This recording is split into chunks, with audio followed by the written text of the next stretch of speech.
Polity में हम आपको पढ़ा रहे थे, राष्ट्रपति की योग्यता वगैरह बता दिए थे। राष्ट्रपति पर महाभियोग, महाभियोग कहां से लगाया जा सकता है? किसी भी सदन से। सिंपल बोलिए ना, किसी भी सदन से।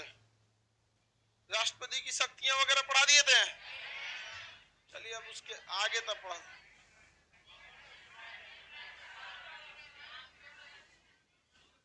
महाभियोग तब आपको बताए थे, आगे राष्ट्रपति की शक्तियां हमको बतानी है। चलिए अब राष्ट्रपति की शक्ति देखते हैं हम लोग।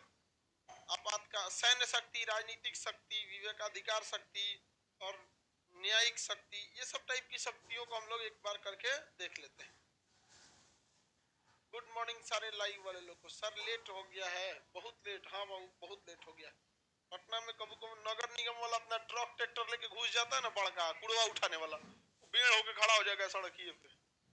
समझे में नहीं आएगा यार, और आदमी को भी आना जाना है, उसका तो पूरा लोहा का ट्रक है, जब कोई लड़ेगा तो उसको क्या दिक्कत है। वैसे भी नगर निगम वाला अपना गड़िया सही नहीं रखता है, तो लड़ा उड़ा के फोड़ मार के चारों ओर से पचका के रखता है। आगे चलिए देखते हैं राष्ट्रपति की शक्तियों के बारे में। इससे पहले क्लास में आपको राष्ट्रपति के सारे अनुच्छेद पढ़ा दिए थे। शॉर्टकट ट्रिक था पकानी पकानी कोका दसम, ये पढ़ा दिए थे ना आप। राष्ट्रपति ये कहां से चालू होता? 52। राष्ट्रपति का पद, कार्यपालिका प्रधान, निर्वाचन, कोटा, कार्यकाल, दोबारा निर्वाचन, योग्यता, दशा, शपथ, महाभियोग, सब चीज बता दिए थे। आगे बढ़ जाए। अब राष्ट्रपति की अलग अलग पावर है, अलग अलग टाइप की शक्तियां हैं। उससे पहले राष्ट्रपति यहाँ तक तो निर्वाचित हो गए, राष्ट्रपति बनने के बाद बहुत फायदा है आपको फ्री में क्या दिया जाएगा। अब इसके कुछ कुछ हम लोग मतलब शक्ति वगैरह देखते हैं हम लोग। कुछ कुछ इनको जो सैलरी दी जाती है राष्ट्रपति को 5 लाख रुपया। कितना है? 5 लाख। सैलरी कितना है? 5 लाख रुपए है, और इस पर किसी भी प्रकार का इनकम टैक्स नहीं लगता है। हालांकि कानपुर के एक मीटिंग में राष्ट्रपति रामनाथ कोविंद जी कह दिए थे कि टैक्स वैक्स काट के हमको क्या मिलता है, टीचर लोगों से भी कम मिलता है। राष्ट्रपति रामनाथ कोविंद के लिए अपना हेलीकॉप्टर, अपना जहाज है, जहां जाएंगे वहां से। भारत में अगर कहीं जाएंगे 60 गो गाड़ी चलेगी उनके साथ, बुलेट प्रूफ। एक का दाम रहेगा 2 करोड़, क्योंकि बुलेट प्रूफ। और कह रहे कि हमसे ज्यादा कौन कमाते हैं? उनके लिए एक महाराजा स्पेशल अलग से ट्रेन है जिसकी पूरी बोगिया बुलेट प्रूफ है, अंदर पूरी वीआईपी व्यवस्था। अगर एक आदमी उस ट्रेन को बुक करना चाहता है तो कम से कम 4 करोड़ रुपया लगेगा। उनमें राष्ट्रपति साहब को जहां मन वहां जाइए, कोई दिक्कत नहीं।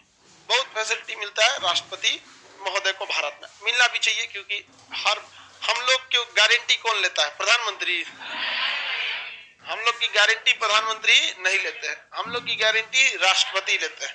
कोई भी चीज पे देखिएगा भारत राष्ट्रपति रहेगा, पासपोर्ट वगैरह पे लिखा रहेगा ना राष्ट्रपति का रहेगा। तो भाई हम लोग की जो गारंटी ले रहा है वो थोड़ा सा धाकड़ रखना भी चाहिए।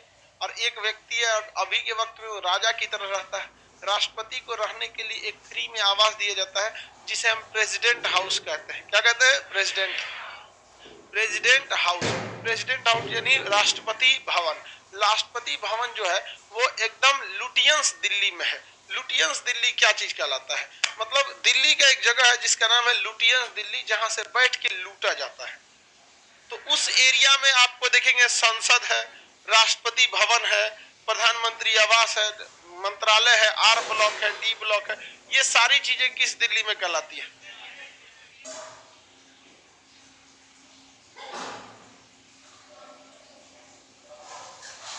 क्या दिखा देते आपको राष्ट्रपति भवन। 340 कमरे हैं हमारे राष्ट्रपति साहब के यहाँ। छोटा मोटा घर नहीं है हमारे राष्ट्रपति जी का। रायसीना की पहाड़ी पर है। कौन सा है घर? राष्ट्रपति भवन किस पहाड़ी पर है? रायसीना की पहाड़ी पर है। और राष्ट्रपति भवन के आसपास ही सारी चीजें घूमती रहती है। जितना भी आप देखे ना राजपथ वगैरह, परेड वगैरह, वो सब रायसीना की पहाड़ी के आसपास ही है। अरे बड़ा कर देते बाबू।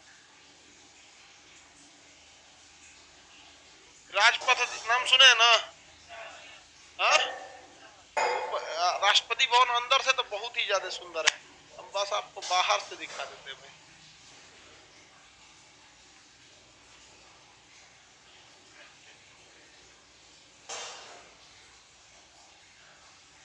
वैकेंसी आएगा राष्ट्रपति का, चल जाइएगा।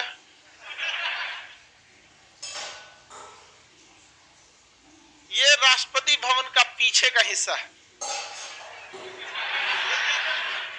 इस गार्डन को हम कहते हैं मुगल गार्डन। इसमें 1200 अलग अलग कैटेगरी के फूल है। 1200 फूल नहीं, अलग अलग, जैसे एगो गुलाब हो गया, एगो गेंदा हो गया, एगो पीला गुलाब हो गया, काला गुलाब हो गया, इस टाइप का। काला गुलाब नहीं होता है, मतलब जो भी टाइप, मतलब इस राष्ट्रपति भवन के इस मुगल गार्डन में 1200 अलग अलग कैटेगरी का क्या है, गुलाब। मुगल गार्डन है। इसका नाम इसलिए मुगल गार्डन पड़ा कि मुगल जब आए थे, चार बाग शैली का जो जनक थे, तो उसी शैली में इसे बनाया गया है। समझ में गया कि नहीं? जिस दिन योगी आदित्यनाथ इसके क्या बनेंगे, राष्ट्रपति बने, उस दिन इसका नाम बदल के कुछ रामबाग, आराम बाग की जगह हो जाएगा। भाई हम लोग को उससे क्या मतलब बनता है, तभी भी राष्ट्रपति भवन ही कहलाएगा। ये एरिया एक्चुअली लॉर्ड इरविन के लिए बनाया गया था। इरविन के लिए नहीं, भारत के वायसराय के लिए बनाया गया। अब ये बन के एक्चुअली तैयार हुआ 27 में, तो उस समय भारत का वायसराय कौन था, इरविन। ये है हमारे मेन राष्ट्रपति साहब का भवन। इसमें 340 कमरे हैं। कितने कमरे?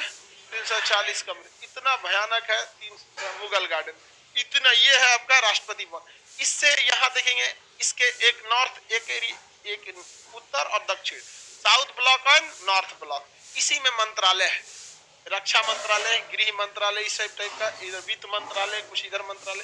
तो राष्ट्रपति भवन के एक साइड नॉर्थ ब्लॉक, एक साइड साउथ ब्लॉक, उत्तर और दक्षिण, नॉर्थ ब्लॉक और साउथ ब्लॉक। यहाँ सीधे रास्ता जाता है, क्या जाता है, रास्ता। इस पे देश के राजा चलते हैं, इसलिए उस राजा वाले पथ को कहते हैं राजपथ। क्या कहते हैं, राजपथ। कौन है हमारे राजा साहब? रामनाथ कोविंद। समझ में कि नहीं आ गया? किसी को कोई दिक्कत है? मंथली कितना होता है राष्ट्रपति का? 5 लाख अभी पड़ा है, सुतल थे।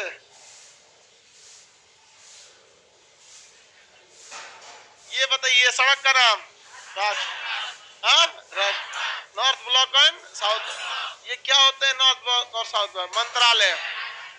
क्या है? मंत्रालय, रक्षा मंत्रालय, गृह मंत्रालय, वित्त मंत्रालय, जितना भी मंत्रालय वो क्या यही कहलाते हैं। ये तो हो गया। हल्ला कहाँ करता है सब बैठ के? लोकसभा, संसद यहाँ से बगले में है। देखिए यहाँ पर एक गोल बिल्डिंग दिख रही होगी, यही है संसद। यहाँ पे ये गोल एरिया जो है ना, यही क्या है, आधा किलोमीटर है यहाँ से। ये कौन सा जगह है? संसद भवन। कौन भवन है? संसद भवन। यहाँ से यहाँ आधा किलोमीटर है। यहाँ पे आधा में लोकसभा, राज्यसभा। लोकसभा राज्यसभा जब विधेयक पारित कर देती तो इनके घरे भेज देती, साइन कर दियो। समझ आ गया? राष्ट्रपति जब जाते हैं ना वहां पे, पैदल कैसे जाते हैं? सारा सड़क बंद, क्योंकि आम पब्लिक के लिए है नहीं। घोड़ा आते हैं सब बढ़िया, या हिंदी मीडियम वाला नहीं, सुबह खाई में लगल रहता है। सीबीएसई वाला अच्छा घोड़ा आता है, सब साफ सुथरा। राष्ट्रपति एक बग्गी में बैठते हैं बेहतरीन ढंग से, और उनके आगे कैवेलियर चलते हैं, सब घोड़ा पे सैनिक, सब पूरा अगल बगल में कमांडो, राजा आ रहे हैं, और उनको जैसे, हाँ जैसे बाहुबली में चलता है, और तब जाते हैं राष्ट्रपति साहब। इतनी सुविधाएं हैं किसकी? राष्ट्रपति। सर संसद भवन नहीं दिख रहा है भाई, इतना बड़ा एरिया है कि आपको जूम करने में पता नहीं चलेगा। संसद भवन बहुत बड़ा है। राष्ट्रपति भवन का आगे से ये तो पीछे का व्यू देख लीजिए। राष्ट्रपति भवन के पीछे कौन सा गार्डन है? अब हम आगे का व्यू देख लेते हैं। यार ये तो इमेज ही फट जा रहा है। ये है राष्ट्रपति भवन, देखिए पहाड़ पे है, आपको पहाड़ी टाइप का लगे, सड़क ऊंचा है। ये राष्ट्रपति भवन हो गया। इसके पीछे कौन गार्डन है? नॉर्थ ब्लॉक और साउथ ब्लॉक आगे हो जाएगा। सड़क को यहाँ से आएंगे राजपथ। हाँ ये पूरा क्या कहलाएगा? राजपथ। परेड वगैरह कहाँ होता है? राजपथ। राष्ट्रपति से ये पूरा सीधे जाएंगे तो कहाँ जाएगा? इंडिया गेट पर। कहाँ जाएगा? India gate. यहीं पे क्या बनाया गया है? India gate. समझ में गया? अब जब 26 जनवरी 15 अगस्त के दिन क्या हो जाता है? परेड हो जाता है। इसी के आगे संसद भवन है, इस साइड में थोड़ा ही सा दूरी पे। यहाँ पर ये वाला सड़किया कहाँ चल जाता है? संसद भवन। इधर है आपका संसद, पार्लियामेंट हाउस वहां पे। अब तो नया बन रहा है सेंट्रल विस्टा, अच्छी बात है, बनना भी चाहिए। हमारा संसद पुराना हो चुका है, कितना दिन चलेगा भाई? विदेशी मेहमान आने के लिए जगह नहीं है वहां पे, समझा गई ना? दूसरा है कि वो गुलामी की एक निशानी है, वायसराय के लिए बना था। अलग बात है कि हम लोग के पास इतना खर्चा नहीं था। कई लोग मोदी जी का विरोध कर रहे हैं, इसमें हम मोदी जी का अंधा सपोर्ट करते हैं। एकदम बनाइए आप, एक और लाल किला बनाइए। ना वो चलेगा, लाल किला से कोई बहस नहीं है। कबो कभार आदमी जाता है लाल किला में, हमारे राष्ट्रपति को फुर्सत है लाल किला जाने का, लेकिन मजबूरी है संसद भवन जाने का। आगे बढ़े, ये राष्ट्रपति भवन समझ में आ गया। कौन गार्डन भाई? मुगल गार्डन। संसद पढ़ाएंगे तो उधर आपको संसद भी दिखा देंगे, कोई दिक्कत? संसद भी दिखिएगा भाई। देखिए राष्ट्रपति साहब के आगे पीछे बहुत आदमी घूमते रहता है, एकदम बेहतरीन जगह है राष्ट्रपति साहब का। और या रात ये देखिए कभी कभी कोई मेहमान आते हैं तो सजा दिया जाता है। ये राष्ट्रपति भवन है दीपावली के समय का।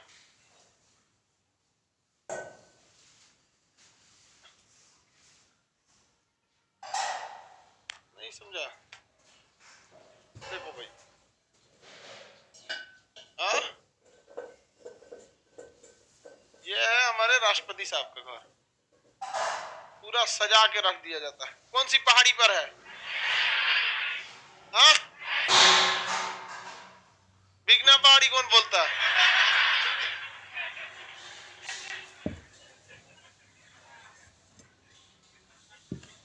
रायसीना की पहाड़ी। कहां पर है? रायसीना की पहाड़ी। आप अगर ध्यान से समझेंगे तो रायसीना की पहाड़ी पर ही आपका हर चीज मिलेगा, इंडिया का ज्यादातर चीजें मिलेगा। पार्लियामेंट हाउस भी वही।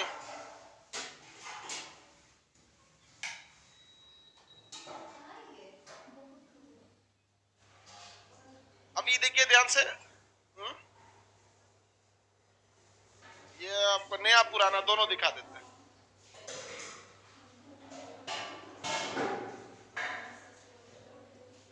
जहाँ संसद भवन है ना, उसी के बगल में खाली जगह पे बन रहा है आपका ये सेंट्रल विस्टा। अभी हम आपको वो संसद नहीं दिखाना चाहते, आपको जो संसद भवन दिखाना इस इसमें मिल ही नहीं रहा, नीचे वाले मेरे सिस्टम में है।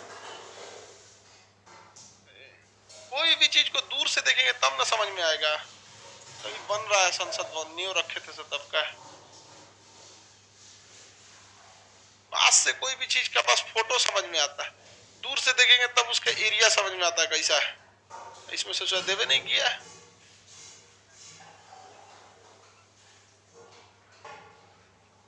बकलोले नीचे वाले में होगा,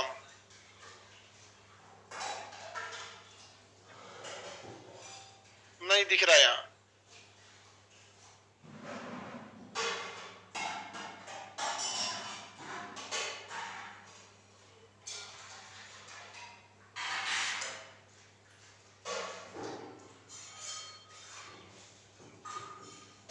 नहीं है भाई, इसमें राष्ट्रपति भवन के बगल में ही है। अब हम आपको कैसे दिखाएं? चलिए कभी फिर दिखा देंगे। यहाँ देखिए, अभी ये देखिए ध्यान से, ये कौन सा भवन है? ये है नया, इसे सेंट्रल विस्टा, और ये आपका पुराना संसद भवन। दोनों में कितना डिफरेंस है? कोई खास डिफरेंस है यहाँ पर? अब वहां पे कौन, ये किसका घर है? राष्ट्रपति भवन। राष्ट्रपति भवन है, ये पुराना वाला संसद है, ये नया वाला संसद है। इसमें एक नया रहेगा लोकसभा, एक रहेगा राज्यसभा। एक सेंट्रल हॉल यहाँ बना दिया जाएगा संयुक्त अधिवेशन के लिए, दोनों यहाँ आएंगे सब। यहाँ दिख रहा है संसद भवन, संसद के जस्ट बगल में कौन है? Central Vista. अब आप ध्यान से देखिएगा राष्ट्रपति भवन, ये राष्ट्रपति भवन है। राष्ट्रपति भवन से 500 मीटर की दूरी पे क्या है? यहाँ संसद भवन है। यहाँ पे 500 मीटर की दूरी पर क्या है? संसद भवन। सेंट्रल विस्टा क्या है? अभी बाबू संसद भवन बन रहा है, उसी को सेंट्रल विस्टा कहेंगे। तो राष्ट्रपति भवन समझ में आ गया। कितने कमरे? इसमें प्रेसिडेंट की फैमिली भी रह सकती है। हाँ भाई, पूरी प्रेसिडेंट की फैमिली रहती है राष्ट्रपति भवन में। राष्ट्रपति भवन में जब एपीजे अब्दुल कलाम थे, जब वहां से खाली गए तो बेचारे, उनका तो कोई है ही नहीं था रहने के लिए। उनके एक बार भाई मिलने चले आए थे राष्ट्रपति साहब, तो फोन किए कि तुम किसी से बताना मत, ये एपीजे अब्दुल कलाम, कि तुम हमारा भाई है। और फोन किए और कहें कि तुम अपन बस का टिकट कटा लियो, और उनको बुलाए और कहें कि गेट पे रहना, हम भेज देंगे किसी को। तो अपने गार्ड को भेजे, कहें गेस्ट आए हैं, आ जाइए, बुला लाइए। आए, उनको नॉर्मल वो खाना पीना खिलाए, उसका पैसा दिए, कर ट्रेन की टिकट कटा, चल जाओ यहाँ से, यहाँ पे चुपचाप भेज दिए। मतलब वही बात है, जब वो खाली किए थे ना राष्ट्रपति भवन, तो वहां से बस अपना कपड़ा लेके गए थे और किताबें, उनको किताब पढ़ने का बहुत शौक था। तो राष्ट्रपति भवन के जो स्टाफ थे वो लोग कहे थे कि इससे पहले जितने लोग राष्ट्रपति भवन खाली किए हैं, कई ट्रक से उनका सामान गया है। जब भी आते थे राष्ट्रपति का तो कुछ लगता नहीं है, वो सोफा खरीद लेंगे, कभी कुछ अपना तो कुछ लगता नहीं। बहुत बेहतरीन राष्ट्रपति थे। भारत के राष्ट्रपति के पद पर दो लोग सबसे ज्यादा सुशोभित हुए, एक राजेंद्र प्रसाद, एक एपीजे अब्दुल कलाम। अभी प्रधानमंत्री के रूप में इंदिरा गांधी, अटल बिहारी वाजपेयी। अभी ये तो चल ही रहे हैं प्रधानमंत्री। अभी इनको अभी समझ में थोड़ी आता है अच्छा या खराब, 10 साल 20 साल बाद समझ में आता है इनके लिए गए स्टेप को। कई बार अटल बिहारी वाजपेयी ने ऐसा स्टेप लिया कि मनमोहन सिंह को फायदा हुआ। मनमोहन सिंह के लिए गए स्टेप को मोदी जी को फायदा हुआ, मोदी जी के लिए गए स्टेप को आगे भी होगा। तो एक देश पर लिया गया स्टेप काफी दूर से समझ में आता है। एक रनिंग प्राइम मिनिस्टर के बारे में आप बहुत ज्यादा कुछ नहीं कह सकते, थोड़ा सा वेट करना पड़ेगा। काम तो इनके भी अच्छे हैं, जैसे डिफेंस के मामले में, विदेश के मामले में, इस सब के मामले में बहुत सही सटीक काम। इकोनॉमी को छोड़ दिया जाए तो लगभग ठीक ठाक चलता है। इकोनॉमी में नहीं गड़बड़ हो जाता है थोड़ा सा। तो राष्ट्रपति भवन समझ में आ गया कितना? राष्ट्रपति भवन का नाम क्या? नहीं, उनका राष्ट्रपति भवन नाम है, पुराना नाम वायसराय हाउस था। राष्ट्रपति भवन आपका इंडिया गेट, राजपथ, संसद भवन, नॉर्थ ब्लॉक, साउथ ब्लॉक, ये जितने चीजें, इस सब का निर्माण किया एडविन लुटियन और बेकर्ड ने। मेनली डिजाइनर था एडविन लुटियन, इसलिए इस पूरे एरिया को लुटियंस दिल्ली कहते हैं। क्या कहेंगे? लुटियंस दिल्ली। पूरी दिल्ली या पूरा भारत दिल्ली के कहां से कंट्रोल होता है? पुरानी दिल्ली की नहीं दिल्ली, पुराना दिल्ली में बसा हुआ है। देखिए, पुरानी दिल्ली जिसे कहा जाता है वो मुगलों ने बसाया था। लाल किला कहाँ मिलेगा? पुरानी दिल्ली। लाल किला के जस्ट गेट पे मिलेगा जमा मस्जिद, जमा मस्जिद के नीचे मिलेगा मीना बाजार। तो पुरानी दिल्ली किसने बसाया था? मुगलों ने। और ये आपका नई दिल्ली किसने बसाया? आजादी के बाद हम लोगों ने। आजादी के बाद हम, अंग्रेजों ने कौन सी दिल्ली बसाया था? लुटियंस दिल्ली, लुटियंस दिल्ली बसाया था। आज वही उसी का सदुपयोग सरकार करती है, लुटियंस दिल्ली का नाम पे। कभी 2G स्पेक्ट्रम, कभी राफेल, कभी कुछ हो जाता है। राष्ट्रपति के बारे में ये तो हम लोग के एलिमेंट समझ गए। कहीं भी जाएंगे उनको पूरा फुल सिक्योरिटी मिलेगा। तीनों सेनाओं के वो क्या होते हैं? अध्यक्ष। तो पहला चीज तो खत्म हो गया यहाँ पर राष्ट्रपति भवन के बारे में। सैलरी 5 लाख, घर में कितना कमरा? 340। अब पहला ये शक्ति ये तो अलाउंस हो गया। यहाँ पे शक्ति समझते हैं। पहला शक्ति होता है सैन्य शक्ति। कौन सी शक्ति? सैन्य शक्ति। सेना के रिलेटेड कौन सी शक्ति है? हाँ, सैन्य शक्ति। सेना से रिलेटेड शक्ति को हम क्या कहते हैं? सैन्य शक्ति के बारे में कहा जाता है। सैन्य शक्ति के तहत राष्ट्रपति को बहुत सारा पावर है। वो तीनों सेनाओं का क्या होता है? प्रधान। तीनों सेनाओं का प्रधान होता है। देखिए, सेना बहुत अजीब चीज होती है। सेना जो होती है मतलब थोड़ा सा अजीब टाइप की चीज। मतलब अजीब क्या कहेंगे, जब तक देश के प्रति वो लोग ठीक है। भारत की सेना बेहतरीन है, लेकिन अगर वही पाकिस्तान की सेना देखेंगे, सीरिया की सेना देखेंगे, सीरिया का सेनापति था बशर अल असद। हमारा अपने सेना प्रधानमंत्री को हटा के खुद का हम ही है सब कुछ। म्यांमार को देखिए, आंग सांग सू की को हटा दिया, कहा हम ही है सब कुछ। हम ही क्या है? सर्वे सर्वा। ये बताइए, अलग टाइप का हो जाता है सेना के साथ। तो भारत में भी ये चीज समस्या थी। अगर सेना ने कू कर दिया, कू मतलब होता है सेना ने जब कब्जा कर लेती है तो क्या कहते हैं? कू। अब हिटलर क्या था? सेनापति, टेम्पोररी बना राष्ट्रपति वहां का, संविधान खत्म कर दिया। और हिटलर समझाने में बहुत अच्छा था, किसी को कोई दिक्कत नहीं है, आगे बढ़े। तो सेना को कंट्रोल करना भी बहुत जरूरी है। देश जब आजाद हुआ तो हम लोग को भी एक बात का डर सता गया, क्योंकि 60 का जो दशक चल रहा था ना, 1955 से 60, ये देश पूरी दुनिया में सबसे ज्यादा सैनिक कू होता था। मिस्र में होस्नी मुबारक ने कब्जा लिया था, सीरिया को बशर अल असद लेके चला गया, लीबिया को मुअम्मर गद्दाफी ले गया, यहाँ पर जुल्फिकार अली भुट्टो को उठा दिया जनरल जियाउल हक जो था पाकिस्तान का। सबने क्या कर लिया? कब्जा करते गया। तो भारत में क्या था कि इस चीज का डर सताने लगा। तो भारत में सेना का एक आदमी को दिया ही नहीं गया। आर्मी, नेवी, एयरफोर्स अलग अलग कर दिया गया। आर्मी को अलग, नेवी को अलग और एयरफोर्स को अलग। इससे क्या हुआ कि भारत में सेना का कभी भी कू नहीं हो पाया। तो धीरे धीरे 50 सालों में ऐसा हुआ कि सेना का पब्लिक से बहुत ही ज्यादा दूरी बन गया। तो आज के वक्त में भारत में पब्लिक के लिए कभी सेना आती है तो मेहमान की तरह गिनती होती है, उसकी बहुत इज्जत मिलता है। लेकिन वही पाकिस्तान में ऐसा नहीं है। छोटे छोटे मामले में भी सेना क्या करती है, दखल दे देती है। कैसे चुनाव प्रचार करते हैं नेता, वैसे सेना वहां चुनाव प्रचार टाइप का करती है। यहाँ पे हम कौन सा चुनाव में खड़ा हुए रे? अरे भाई, अब किसी मिलने भी नहीं जा सकता क्या आदमी देश में? अब कहीं पे भी हो, हम लोग तो मिलने भी नहीं जा सकते हैं क्या आप कभी? ये देश तो अजीब बात करते हो तुम लोग। हमने कभी, हम थोड़ी ना हम चुनाव में अब मिलने गए। अब हम, तुमको लगता है कि तुम्हारे गांव में जाएंगे तो हमको लोग नहीं पहचानेंगे? पूरा गांव पहचान जाएगा। बस तब हम क्या करेंगे? हम तो यहाँ भी सड़क पे चल जाएंगे तो गाड़ी से बाहर तो भी दिक्कत हो जाता है। हम गाड़ी में वो लगा देते हैं काला शीशा, अंदर बैठे रहते हैं वहां पे, पता नहीं क्या कौन है वो। अलग हो जाता है कि देख लेता है। हम अपने घरे चल जाते हैं तो घरे में रहते हैं, अंदर बताइए नहीं करते हैं किसी से। उनका सर आए हैं क्या? ना ना अभी नहीं आए, गाड़ी देख रहे हैं हम। तो गाड़ी से क्या मतलब, गाड़ी आया है सर नहीं आया।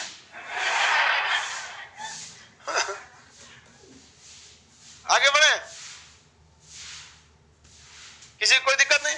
तो army, navy, air force, army, navy और एयरफोर्स ये अलग अलग भारत में कर दिया गया। लेकिन इससे बहुत सारी समस्याएं भी आ गई, क्योंकि कभी कभी आर्मी लड़ रही थी, उसे एयरफोर्स की जरूरत थी, उसके पास तो एयरफोर्स था ही नहीं। अब वो क्या करेगा, रिक्वेस्ट भेजेगा रक्षा मंत्री को। यहाँ पर बहुत सारा दिक्कत हो गया। तो इस बार क्या हुआ, गवर्नमेंट ने, नरेंद्र मोदी ने क्या किया, एक सीडीएस का पद ले लिया। पहले क्या होता था, तीनों सेनाओं के ऊपर क्या होते थे, प्रेसिडेंट होते थे। प्रेसिडेंट के जो नीचे होते थे वो रक्षा मंत्री थे। क्या थे? रक्षा मंत्री। और उसके रक्षा मंत्री के नीचे ये तीनों सेनाएं थी। अभी तीनों सेनाओं में आपस में कोई कोऑर्डिनेशन नहीं था। हालांकि कोऑर्डिनेशन रहना जरूरी है। अमेरिका में तीनों सेना एक ही आदमी के पास होती है, बट अमेरिका एक परिपक्व लोकतंत्र है, वहां सबको अपनी मर्यादा पता है। ब्रिटेन में भी है, फ्रांस में भी है, एक ही आदमी के पास। लेकिन भारत में ऐसा नहीं है, पाकिस्तान में ऐसा नहीं है। तो भारत सरकार ने लगभग 60-70 सालों तक ये तीनों सेनाओं को क्या रखा, अलग। लेकिन जब तक मेच्योरिटी आ गई तो अभी मोदी जी ने डिसीजन लिया कि इसके ऊपर अब तीनों सेनाओं के अध्यक्ष के पद पे कैसे बनाते हैं। तो उन्होंने, मतलब भारत सरकार ने, सारे लोगों ने मिलकर एक डिसाइड किया। समझ में गया कि जो भी तीनों सेनाओं का जो यहाँ पे जनरल होता है, नेवी में एडमिरल होता है या एयरफोर्स होता है, जब इनमें से जो अधिकारी रिटायर होगा उसको क्या कर दिया जाएगा, तीनों के ऊपर एक सीडीएस का पोस्ट डाल दिया जाएगा, चीफ ऑफ डिफेंस स्टाफ। अब ध्यान से समझिए, जो सीडीएस है वो रिटायर्ड रहता है। सीडीएस क्या रहता है, रिटायर्ड। तो पहला कि उनका पावर खत्म, अब इनको केवल एडवाइजरी पावर दे दी गई है, सलाह दे सकते हैं। क्या कर सकते हैं, सलाह दे। तीनों सेनाओं को आपस में कोऑर्डिनेट कर सकते हैं। तो पहले कोऑर्डिनेट करना मुश्किल था, अभी कोऑर्डिनेट करना क्या है, आसान है। जैसे मान के चलिए कहीं हमला हुआ, चीन और गलवान घाटी में विवाद चल रहा है। तो गलवान घाटी के पास एक बहुत ही गहरा झील है जिसका नाम है पेंगसो लेक। पेंगसो लेक में चाइना बहुत दादागिरी करता है। तो हम लोगों ने नेवी के लिए एक जहाज खरीदा है, पोसाइडन 8I P8I। ये दुनिया का सबसे खतरनाक जहाज है जो समुद्र के अंदर किसी भी चीज का पता लगा सकता है। तो सीडीएस के हाथ में तो तीनों आती है। आर्मी को पता ही नहीं कि भैया हम, वो आर्मी झील के किनारे किनारे ड्यूटी कर रही है, झीलवा के अंदर कौन है कैसे पता चलेगा। तो ये बात किसके पास गई, सीडीएस के पास। तो सीडीएस तो तीनों से मीटिंग कर सकते हैं। तो army chief, navy chief, air force chief सबको बुला दिए, कहा क्या पोजीशन रहेगा। तो एयरफोर्स वाले ने कहा कि हमारे पास एक खतरनाक जहाज है MiG-29। क्या है, MiG-29। ये पहाड़ी लड़ाई में एक नंबर लड़ेगा। तो सीडीएस ने कहा ठीक है MiG-29 दे दीजिए। नेवी ने कहा कि हमारे पास तो, हम तो पानी वाला जहाज वाला आदमी है, हम पहाड़वा पे कैसे जाएंगे, लेकिन हमारे पास एक जहाज है P8I, ये एकदम खतरनाक है पेंगसो लेक में। ठीक है दे दीजिए। यहाँ पर आर्मी को कहा तुम लोग लगल रहो, हम बैकअप में सपोर्ट भेजते हैं। तो बैकअप में ऊपर से कौन है, एयरफोर्स। MiG-29 यहाँ पर अब निगरानी करने के लिए P8I। अब चीन वहां पे जहां इतनी एक मछलियों घूमती है तो बता देता है, गरई मछली। समझ में आ गया कि नहीं आ गया। तो अभी हम लोग के सीडीएस कौन है, बिपिन रावत। अभी सीडीएस कौन है, विपिन रावत। सीडीएस कौन है, विपिन रावत। किसी को कोई दिक्कत नहीं है, आगे बढ़े। सर क्या बोलता है जी, ऊपर करो। सर राजीव दीक्षित थे देश प्रेम में, भगत सिंह में कोई पैसा नहीं। अरे यार देखो भाई, सब लोग का देश प्रेम था, भगत सिंह का, चंद्रशेखर आजाद, सब लोगों ने देश के लिए लड़ाई लड़ा है। किसी को सम्मान उचित मिला, किसी को नहीं। जैसे भगत सिंह को जितना उचित सम्मान मिलना चाहिए देश में, पता नहीं मिला। ये दुख की बात है। अब इसमें हम और आप क्या कर सकते हैं बताइए। अब कोई देश में, अब भगत सिंह के बारे में अब क्या कहोगे, जब देश तो उस समय आजाद ही नहीं हुआ था, तो भीख में मिली थी आजादी हम लोग को, नहीं समझे? तो भीख में ना आजादी मिली, हम लोग आजाद तो उस समय थोड़ी हुए थे। जितना लोग वोट डाला सब स्वतंत्रता सेनानी। उस हिसाब से हम लोग क्या थे, स्वतंत्रता सेनानी। का है? वोट मारे थे। भगत सिंह बम मारे थे तो क्या हुआ? हम लोग वोट मारे थे। ज्यादा पावर किसका? आगे बढ़ जाए सर। भगत सिंह को सम्मान मिलना चाहिए, बिल्कुल यार, ये पूछने की चीज है। भगत सिंह, दुनिया का कोई भी युवाओं के दिल में ऐसा नहीं है कि भगत सिंह ना हो। यहाँ पे उनको उचित सम्मान मिलना चाहिए। ये उनके लिए सबसे बड़ा असम्मान की बात है कि आजादी के बाद भी हम लोग बोलते हैं कि उनके लिए सम्मान मिलना चाहिए। रे मर गए हो लोग अभी तक, बताइए भाई, उनके लिए अभी तक सम्मान नहीं है। वहां पे उनका घर दिखिएगा तभी नॉर्मल है, वहां पर नहीं कोई स्मारक, नहीं वो कुछ उस टाइप का है। बहुत जरूरी है ये सब चीज को लिए। चलिए ध्यान समझ, सीडीएस समझ में आ गया? ये बताइए, सीडीएस अगर विद्रोह कर दिए तब नहीं कर पाएंगे, क्योंकि ये एडवाइजर है। क्या है? एडवाइजर। और दूसरा, ये आर्मी के थे। नेवी के बारे में क्या पता इनको? डिस्ट्रॉयर क्या होता है, फ्रिगेट क्या होता है, कॉर्बेट क्या होता है, वेसल्स क्या होते हैं, सबमरीन क्या है, ये सब पता ही नहीं है इनको, नहीं समझे? अब ये रिटायर हो गए, 1 से 1.5 साल कार्यकाल होता है। अब ये रिटायर होंगे तब कौन न जाएगा? तब देखा जाएगा नेवी का कौन रिटायर हो रहा है, समझा गया कि नहीं? अब नेवी वाले को क्या बना दिया जाएगा? CDS, chief of defence staff. ओकरा आर्मी एयरफोर्स के बारे में पता नहीं है। यहाँ पे अब लोग पानी वाला खाली जहाज चले, आईएनएस विक्रमादित्य, आओ दिल्ली लेके आईएनएस विक्रमादित्य उधरे भासते रहो यहाँ पे, तो क्या तख्ता पलट हो पाएगा? अब ये रिटायर कहाँ गए जी? भाग गए, रिटायर हो गए, रिटायर हो गए थे। अब ध्यान समझिए, अब ये रिटायर होंगे तो अगला बार किसको देगा? एयरफोर्स। खाली जहाज उड़ाने का आइडिया है इधर से उधर ना। कब्जा जमीन हमेशा याद रखिएगा, जब तक आर्मी नहीं तब तक कब्जा नहीं कर पाएंगे, और एयरफोर्स नहीं तो आगे बढ़ नहीं पाएंगे। नेवी नहीं तो दूर की लड़ाई सपने में भी भूल लीजिए, दूर की लड़ाई लड़िए नहीं सकते, बस उन्हीं से लड़ सकते हैं जिससे आपकी सीमा लगती है। समझ में? तीनों जरूरी है। अब ये रिटायर होंगे तो फिर किसको दिया जाएगा? आर्मी चीफ को। अब दूसरा है कि इन लोग के पास आदेश वाला शक्ति नहीं है, कोऑर्डिनेट कर सकते हैं, तुरंत तत्काल सूचना दे सकते हैं। समझ में आ गया कि नहीं आ गया? हम लोग के यहाँ तीनों क्या है? अलग अलग है। इसके ऊपर कौन है? रक्षा मंत्री। और उसके ऊपर तो बताइए, तीनों सेनाओं का प्रमुख कौन हो गया? राष्ट्रपति। समझ में आ गया कि नहीं आ गया? राष्ट्रपति। सीडीएस को अपने पद से कौन हटा देगा?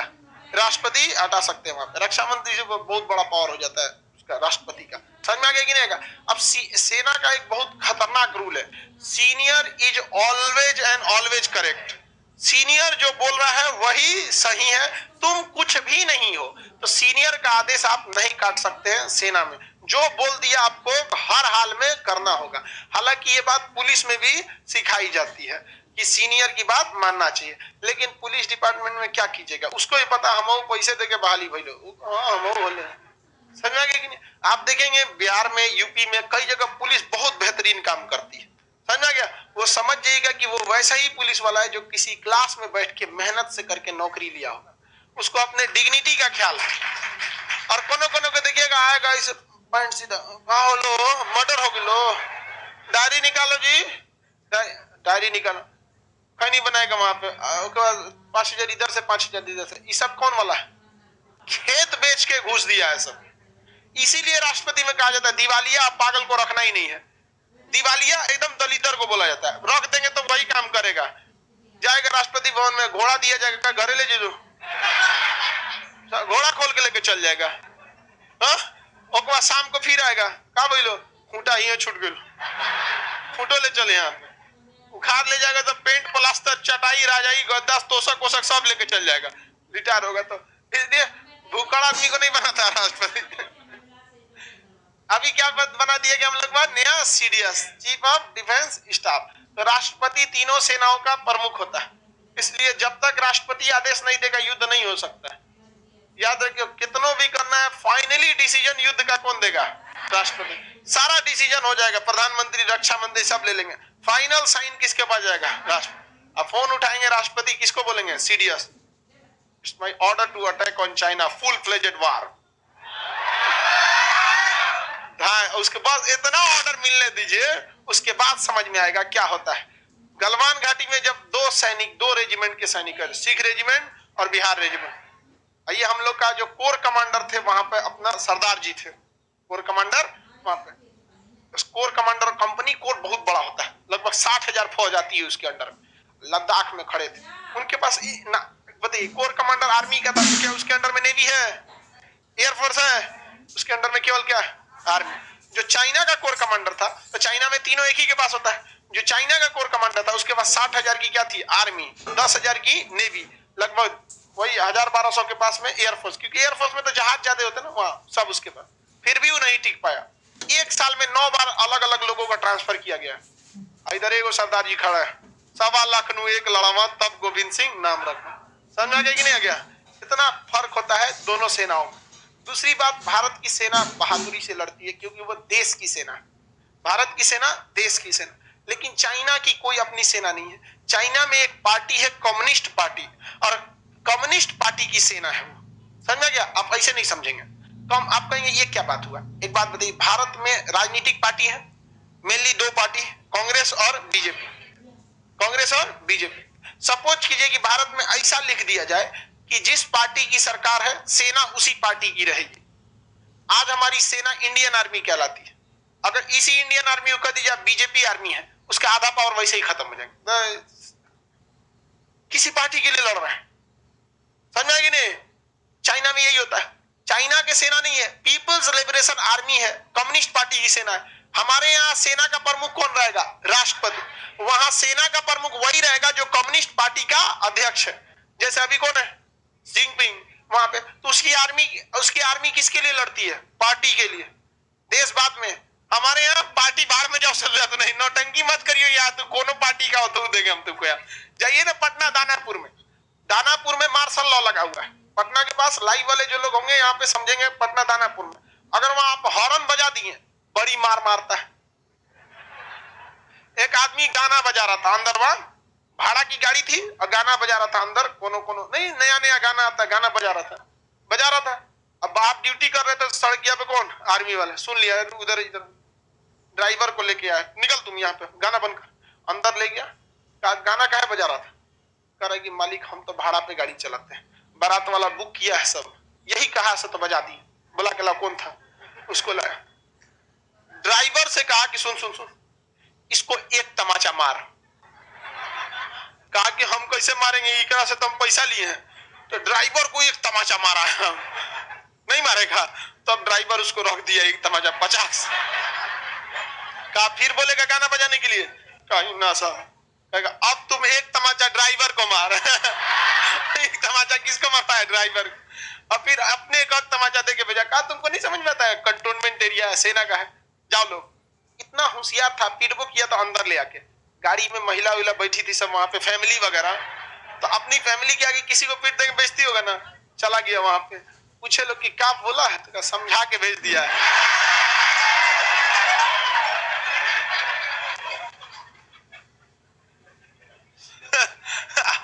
हम उस समय, हमारी पहली एक गाड़ी थी वरना, कार जो थी ना वरना, हम गलती से ना खुदे ड्राइव करके चले गए थे। वो तो किस्मत ठीक ठाक था, हमारा बंद हो गया वहीं पे, गाड़िया बंद हो गया वहां पे। कि भाई साइड उइड कर। उस समय हम मतलब बहुत 3-4 साल पहले की बात है, तो हमको कोई खास नहीं जानते थे, पटने भर के लोग जानते थे। देखिए कि भाई ठीक ठाक नियम है। तो आर्मी का नियम इतना खतरनाक होता है ना कि जो ड्राइवर उस रूट से पिटा गया वो फिर बीटा होके जाता है, दानापुर होके नहीं जाता है। वो रास्ते बदल देता है, वहां से टी पॉइंट आता है, कंटोन छावनी होके जाएंगे, बीटा होके जाएंगे, फिर भाग वहां से इधर से जाओ। वहां गाड़ी अगर धीरे चल रही तो धीरे ही चलिए, आप किसी गाड़ी को ओवरटेक नहीं कर सकते। आगे ट्रैक्टर है ना, तो 3 किलोमीटर तक ऐसे ही दुक्कु दुक्कु चलते रहिए। खाली भी है, आप ओवरटेक नहीं कर सकते। कर लिए तो हर 100 मीटर पे खड़ा रहेगा कि पुलिस फौजी सीटी मारेगा, इसे अगला पकड़ लेगा। अब तुम 2 करोड़ के तुम जगुआर में घूम रहे हो ना, निकाल के धो देगा बाहर है। यहाँ पे खतरनाक नियम होता है आर्मी वालों का एकदम। उन लोग का नियम बहुत जबरदस्त होता है। तो तीनों सेनाओं के अध्यक्ष कौन होता है? तो युद्ध की घोषणा कौन करता है?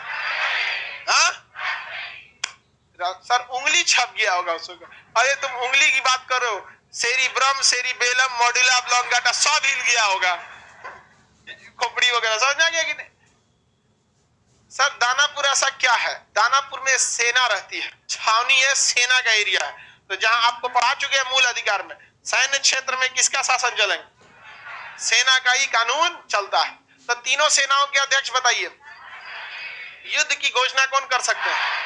युद्ध खत्म होने की घोषणा राष्ट्रपति कर सकते हैं। सैन्य शक्ति समझ आ गया? सैन्य शक्ति के तहत अगर सेना की न्यायालय ने किसी को सजा सुना दिया है तो उस सजा को कौन माफ कर सकते हैं? राष्ट्रपति। क्योंकि सीनियर इज ऑलवेज करेक्ट। सेना में जो जज होता है कर्नल रैंक का होता है, जज भी कैसा रहेगा? कर्नल। उसका भी रैंक क्या रहेगा? ब्रिगेडियर। सुप्रीम कोर्ट जैसे कोर्ट, सेना का भी अपना सुप्रीम है वहां पे, उसमें लेफ्टिनेंट जनरल बैठेगा। वहां डॉक्टर भी रहेगा तो वैसे ही रहेगा, सीनियर डॉक्टर कर्नल, उससे भी ज्यादा सीनियर ब्रिगेडियर, पूरा हेड रहेगा मेजर जनरल, इस टाइप का। वहां नर्स भी ऐसे रहेंगे, सुबेदार, सुबेदार मेजर, इस टाइप के रहेंगे सब। ये सब नहीं, सिस्टर सुई मारो, सिस्टर सुई मारो, ऐसा कुछ नहीं रहते वहां।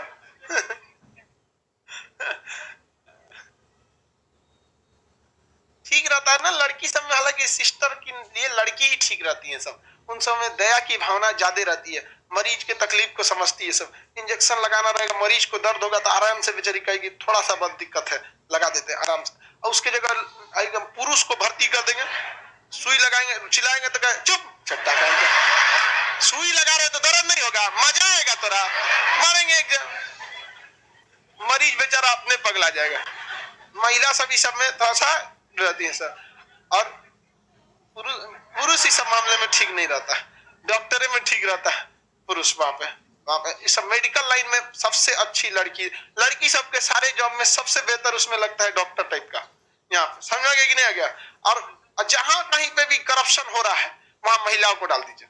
देखिए करप्शन 1 साल के अंदर वो खत्म करा के रख दी, पैसे नहीं लेती है सब। उन सबको ज्यादा, महिलाओं को ना ज्यादा शौक सजने धजने का होता है, पैसा कमाने का नहीं होता। ये रियलिटी है। उनको जितना चीज का सजना धजना है, कपड़ा उपड़ा का पैसा अगर प्रॉपर मिल गया ना, उसके लिए अपनी दुनिया है। वाह एकदम मार दुकान नहीं देखते। अरे लगन का समय आ गया है, एगो दुल्हन को सजाए थे सब, तो यहाँ झालर मोती टांग दिया था सही से, या तो कुंची भाज रही है अजब टाइप का। और वही दुल्हा है बेचारा तैयार हो गया, आंख में सुरमा मार दिया सब, लग रहा है फांसी देने वाला जल्लाद है। हम क्या गिरे सोचा तू नहीं, ऐसे अच्छा तो तुम डेली लगता है, सजाया है कि बिगाड़ दिया है तुमको। तो करप्शन में महिलाएं को नहीं भाग लेती हैं वहां पे, उनको अपनी जरूरत की चीजें। और किसी भी गवर्नमेंट, करप्शन गवर्नमेंट सेक्टर में ही, प्राइवेट में नहीं है। और गवर्नमेंट सेक्टर प्रॉपर पैसा देती है महिलाओं को भी, अब वो करप्शन में भाग नहीं लेती। दूसरा, करप्शन के लिए भाई आपको फैमिलियर होना पड़ेगा। महिलाएं कभी भी जॉब में फैमिलियर नहीं होती। और आप लोग का भी जॉब लगेगा तो बहुत ज्यादा फैमिलियर नहीं, सीनियर को रेस्पेक्ट देना है, जूनियर को उसको समझाना है, एक लिमिट से क्रॉस हो ध्यान से रोक देना, बस भैया दे रोक लो। यहाँ पे कुछ लोग ओवर द लिमिट होने लगते हैं, ज्यादा ही ख्याल रखने लगते हैं।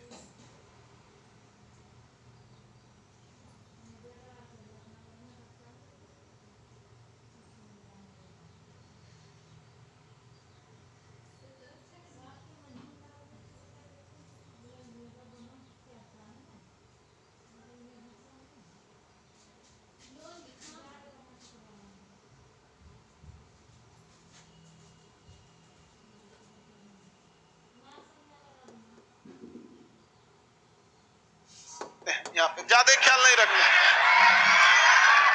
लड़की लोग को एक चीज दिमाग में बैठा के रख लेना हमेशा के लिए, लड़का किसी का ख्याल नहीं रखता है।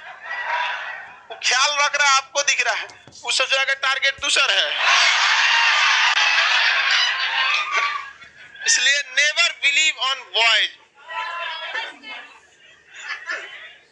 चलिए ध्यान समझो, रखे रह रहे बैल कहीं का, क्लास खत्म हुआ है, सेवा में दे रहा है। बैल तुम बुद्धि नहीं है तुम्हारा। यहाँ राष्ट्रपति की सैन्य शक्ति है, समझ में आ गया? राष्ट्रपति की राजनीतिक शक्ति, राजनैतिक शक्ति, राजनीतिक शक्ति मतलब पॉलिटिकल पावर भी क्या क्या होता है? पॉलिटिकल पावर भी होता है राष्ट्रपति का। क्या क्या पॉलिटिकल पावर होता है? भारत के IFS, इंडियन फॉरेन सर्विस, इसके आदमी को विदेश भेजना होता है। कहां भेजना होता है? विदेश। कौन साइन करके भेजता है? हमारा आदमी है विदेश जा रहा है, समझा कि नहीं? इसका ख्याल रखिएगा। और इसको अगर वो खरोच आ गया ना तो व्यवस्था कर देंगे आपका, समझ में गया? भारत का राजदूत इस्लामाबाद में बैठा है पाकिस्तान, और जिस बिल्डिंग में बैठा है ना, उस बिल्डिंग में पाकिस्तान के राष्ट्रपति को आना पड़ता है तो 2 दिन पहले लिखित अर्जी देते हैं कि हम आपके बिल्डिंग के अंदर आना चाहते हैं, और वो लिख देगा कि नॉट कमिंग, नहीं आ सकते। इतना पावर होता है, क्योंकि अगर घुस गए जबरदस्ती ना तो ही पता है कि हम तो किसके यहाँ घुसे हैं, राजदूत के यहाँ, IFS के यहाँ। लेकिन उनको भेजा कौन था? राष्ट्रपति। उसके बाद वो उठेगा रायसीना की पहाड़ी से ना, तीनों सेना है उसके पास। और ये केवल हम लोग के पास नहीं, सारे देशों के पास होता है। पाकिस्तान के भी राजदूत भारत में है, हम भी उनके यहाँ नहीं घुस सकते, हम नहीं जा सकते उनके, वो उनकी टेरिटरी हो जाती है एक तरह से, समझिए। तो जब तक वो है वहां पर उसकी पूरी सिक्योरिटी की जिम्मेदारी हो जाती है। सब जगह होता है ऐसा नहीं है कि किसी एक जगह। हमारा राजदूत अमेरिका में बैठा है, कुछ नहीं कर सकते हैं भारत के राजदूत को अमेरिका में। अमेरिका का राजदूत भारत में बैठा है, यहाँ भी कुछ नहीं कर सकते। 2012 का मामला है, राष्ट्रपति जी तो उस समय कौन होगा राष्ट्रपति 12 में? प्रतिभा पाटिल होगी, हाँ प्रतिभा पाटिल वहीं पे। तो हमारी एक राजदूत थी इंडियन फॉरेन सर्विस की, देवयानी खोबरागड़े। तो देवयानी खोबरागड़े अमेरिका में राजदूत थी, और उसकी नौकरानी जो थी, देवरानी खोबरागड़े की जो नौकरानी थी वो अमेरिकन थी। वहां पे तो स्टाफ लोग वहीं के ना रखेंगे। तो उन्होंने क्या, उसने आरोप लगा दिया कि हमसे डांट के बात करती है, टाइम से सैलरी नहीं देती है। अब हो भी सकता है, महिला सभी सब मैटर में तनी होती है सब, वहां पे दोनों का अपने से नीचे को बड़ी डांट देती है। सर नौकरी हो जाएगा ना महिला सबको, पुरुष को देखेंगे ये पुरुष है, पुरुष पुरुष नहीं समझ आया? अजब हाल है भाई, पुरुष है यहाँ पे, अजब टाइप कर रहे थे। अब क्या मैटर था क्या नहीं वो अलग बात है। 2012 का इशू था, हमारे दिमाग से उतर गया। करंट अफेयर आदमी कितना ध्यान से रखता 2012। लेकिन अमेरिका की पुलिस आई ना तो देवयानी खोबरागड़े को उठा के पुलिस स्टेशन लेके चल गई। गलत बात होगा कि नहीं? उस समय भारत के प्रधानमंत्री थे मनमोहन सिंह 2012 का, कि बुढ़ऊ घुसिया गया, 1.25 लखनऊ एक लड़ावा, तब गोविंद सिंह नाम रखावा। कहा अमेरिका तुमने बहुत गलत किया। उस समय मनमोहन सिंह ने कुछ नहीं बोला। और अमेरिका की जो राजदूत थी ना, नैन्सी पावेल, उस समय नैन्सी पावेल के जितने भी स्टाफ वहां काम कर रहे थे सबको कह दिया कोई नहीं काम करेगा, भाग जाओ। उनका पुलिस वाला सिक्योरिटी वाला था, बंदूक चला लियो बाबर्ची उनको कुकर दे दिया, ले बना लो खाना, जा यहाँ पे। कुत्ता चराने वाला कुत्ता दे रहे हाँ पे चल गए सब। नैन्सी पावेल भी महिला, देवयानी खोबरागड़े भी महिला। नैन्सी पावेल डरा गई, अरे भैया हम ऐसा खतरनाक देश के राजदूत है जिसने सारे आतंकवादियों से अकेले बवाल लिया हुआ है, और अमेरिका के राजदूत को तो खोजता है ऐसा आतंकवादी। कहीं यहाँ कोनो चौकीदारों नहीं है, रात को हमारा गेट बंद करना है। क्या किए आप लोग? अमेरिका फोन की बराक ओबामा, उस समय शायद बराक ओबामा ही थे, हाँ बराक ओबामा। क्या देख रहे हैं बुढ़ऊ जो है नीला पगड़ी वाला, ये भगा दिया सबको। क्या हुआ है? गलती हो गया, हम लोग ओकरा एगो राजदूत थी यहाँ, ओकरा पुलिस स्टेशन बुला लिया सब, और भड़क गया बुढ़ऊ। तो देवयानी खोबरागड़े को छोड़ा गया। तब यहाँ राष्ट्रपति ने भी कहा ठीक है चल जाओ ड्यूटी पे लगो, उसको खाना पीना दे, उसको 2 दिन से भुखाए ले जा इतना पावर होता है राष्ट्रपति के एक साइन का। जब आप राजदूत बन के जाते हैं तो आप किसके बिहाफ पे जाते हैं? राष्ट्रपति के। सही किया कि नहीं किया? एक नंबर, बहुत अच्छा किया। तुम बड़े राष्ट्रपति हो तो हम लोग छोट मोट आदमी है। अरे यार तुम हमको छोट कैसे कह सकते? हम लोग मतलब दोनों हाथ से लूटे गए।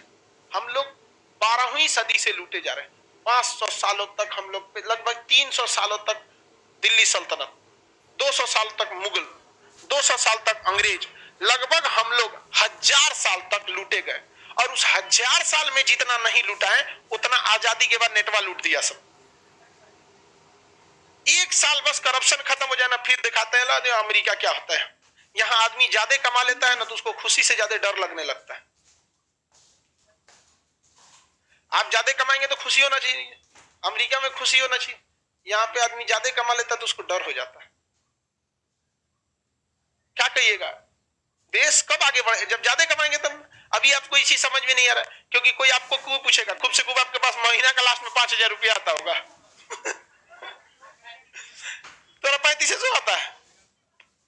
बढ़िया है, तब कम जितना पैसा में खर्च करो सही है। ज्यादा पैसा लगेगा तो फिर डेयरी मिल्क खिलाने लगोगे।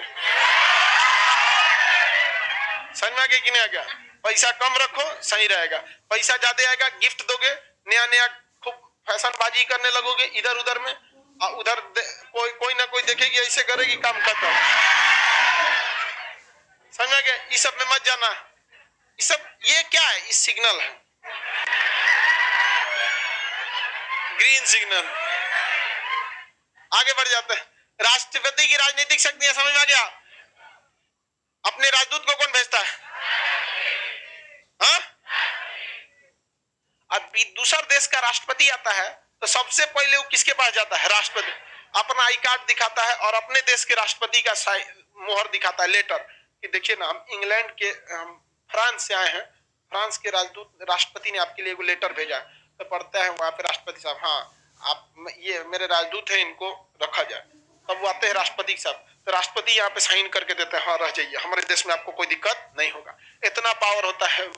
किसी भी देश के राजदूत को भेजने और दूसरे देश के राजदूत को आने की अनुमति कौन देता है?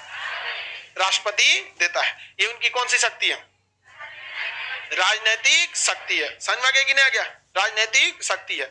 इसके अलावा राजनीतिक शक्ति में भारत में जितना भी पासपोर्ट बनता है वो कौन बनाता है? राष्ट्रपति। उन्हीं का मतलब उन्हीं के बिहाफ पे होता है। वो गारंटी लेते हैं कि हम इसको पासपोर्ट इसी आधार पर बता रहे हैं कि इसने भारत में कोई बड़ा क्राइम नहीं किया है। आप पासपोर्ट बनाइएगा ना तो आपके थाना से क्या होता है? वेरिफिकेशन होता है। कहीं अगर बड़ा सा अपराध में नाम रहेगा तो पासपोर्ट नहीं बनाएगा। पता चला कि कहीं मर्डर करके भाग गए नेपाल, आपका कानून आप ही के देश में रहेगा, दूसरे देश में नहीं आएगा आपको। वहां पर बहुत लंबा प्रोसीजर हो जाता है, तो पासपोर्ट नहीं बनाया जाएगा। तो जितना आदमी रहता है पहले से पासपोर्ट बना के रख ले, हमरा पहले से बनल। समझ आए? अब ऐसे भी हम लोग कौन सा क्राइम करेंगे यार? एक बात बता रहे हैं, भाग भी तो जाता है सब। तो पासपोर्ट किसके भी आप पे बनता है? राष्ट्रपति खुद बिना पासपोर्ट के जाते हैं। समझ में गया? 140 करोड़ लोगों का अकेला पासपोर्ट बनाने वाला राष्ट्रपति, उसका कौन बनाएगा? कोई नहीं। तो वो बिना पासपोर्ट के क्या होते हैं? जाते हैं। किसी भी देश का जो राष्ट्राध्यक्ष होता है उसका पासपोर्ट नहीं लगता।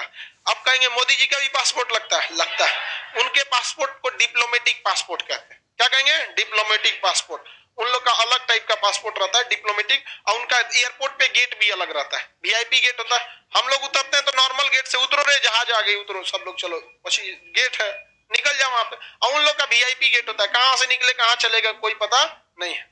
समझा गया? सर नेपाल में पासपोर्ट नहीं लगता, हाँ वहां पासपोर्ट नहीं लगता है, कोई दिक्कत नहीं। हम लोग की संस्कृति सब मिलती जुलती है वहां से। तो आप सैन्य शक्ति समझ में आ गया? राजनीतिक शक्ति समझ में आ गया कि नहीं आ गया? किसी को कोई दिक्कत है?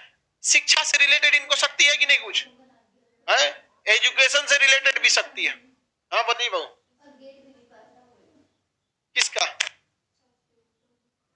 राष्ट्रपति का कार्यकाल खत्म हो जाता, चुनाव होगा, दूसरा होगा। हाँ? विदेश जाने के लिए पासपोर्ट का डेट 10 साल होता है, और आप विदेश तभी जा सकती हैं जब कम से कम 6 महीना उसमें बचाओ। पासपोर्ट की वैलिडिटी कितनी साल होती है? 10 साल। 40 पेज का पासपोर्ट होता है। एक बार विदेश में जाएंगे, एक पेज बर्बाद हो जाता है, उस पर मोहर मार देता है वो देश, आप इस देश पे गई। तो एक पासपोर्ट से आप 40 देश जा सकती हैं। 40 पेज का होता है। जिसको ज्यादा जाना होता है वो 60 पेज का बनवा लेता है। हम लोग तो 40 पेज का बनवाए, फुर्सत है, घर जाएगा तो फुर्सत है ना, विदेश जाएगा बनवा लिया। कभी ऐसे कभी कभी क्या होता है कि कभी वर्ल्ड में कभी लेक्चर उक्चर देना होता है ना, उसके लिए पासपोर्ट जरूरी है। अभी जितने भी वर्ल्ड में लेक्चर हुए सब उस पे हुए हैं, ऑनलाइन, वहां पे डिजिटली। वहां पर अभी कोरोना खत्म होगा तो हमको भी दूसरे जगह पे जाके लेक्चर देना है, तो हम ये मौका क्यों गंवाएं? हम स्वामी विवेकानंद के पैर के धूले बराबर सही, लेकिन अपने देश का कुछ तो जाके कहेंगे कि हमारा देश बदलना है। समझ में आएगी ना? हमारे देश से कभी जो भी जाएगा बाहर अजमल कसाब की तरह बम लेके नहीं जाएगा। जाएंगे लोग तो शिक्षा दे के आएंगे कि भाई भारत की संस्कृति है, हम मिलजुल के रहते हैं। तुम्हारे बाग बगीचे में जितने कैटेगरी की फूल नहीं है दुनिया में, उतने कैटेगरी के जाति धर्म मजहब के लोग रहते हैं और एक साथ भारत में रहते हैं।